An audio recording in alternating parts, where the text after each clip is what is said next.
सुनकर वो सब लोग उस पुण्य को और राज तक ले गया, ऊपर तक।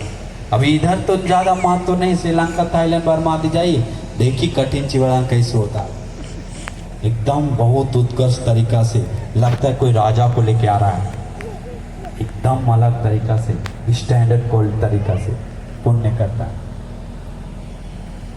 इसलिए हम सभी लोगों को मन में अपरंपार श्रद्धा होना चाहिए। हम सभी लोग ये किसी भी तरह से इतना सुंदर से इतना तरीका से सब तैयार किए, धर्म का चर्चा करें।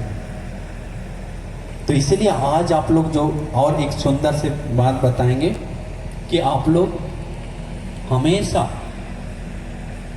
सोचना चाहिए कि हमें तथागत भगवान बुद्ध बोलता है, फिर एक बोलता है मैं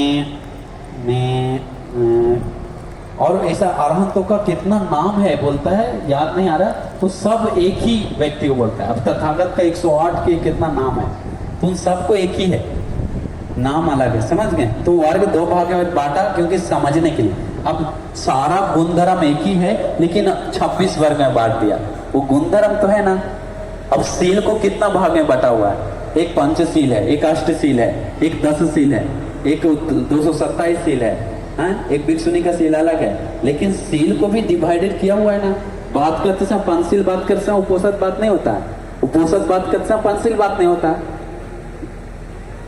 बद्दे जी, इसी से ही जुड़ा हुआ प्रश्न है कि जैसा मैंने पढ़ा था कि जिस समय अब देखिए पांचुपादानस्कन और आयतन, पाठु आपको तेजो वायु का अनित्य विदर्शना करते समय आयतन को मनन नहीं करने की बोलता है, लेकिन दोनों निर्वाण मार्ग है, दोनों निर्वाण ही पाता, अनित्य दुख अनात्म मनन किया। तो यह आग कान नाक जीव शरीर मन को इंद्रिय वशी अनित्य दुख मनन किए तो भी निर्वाण पाता है। पाठु आपको तेजो वायु मनन करते अनित्य मान किए तो भी निर्वाण पाता है, लेकिन समझाते समय सब तीनों को अलग अलग समझाता है, मिक्स नहीं करने के लिए बोलता है, नहीं समझे।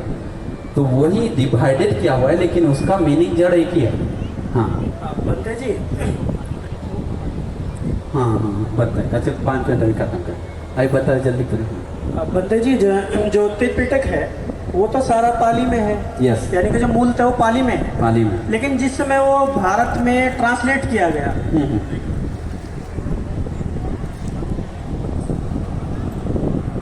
अच्छा ठीक। तो इनका ही प्रश्न है वो, मतलब हाँ। क्योंकि मुझे क्या उसका स्पष्टीकरण चाहिए कि मुझे ये बताया गया, मतलब उसमें बुक में लिखा हुआ है कि जो ब्राह्मण शब्द है ये जिन्होंने ट्रांसलेशन किया उसका बाद में, वो उस समय से यूज होना शुरू हुआ, जबकि ये पाली में नहीं है। क्या ऐसा है क्या? नहीं, पाली में है ना, कितना सूत्र में है। हाँ बता दे, कितना सारा मध्यम निकाय में सूत्र है, दीघ निकाय में सूत्र है, ब्रह्मजाल सूत्र है और बहुत सारा सूत्र है, कैसे कैसे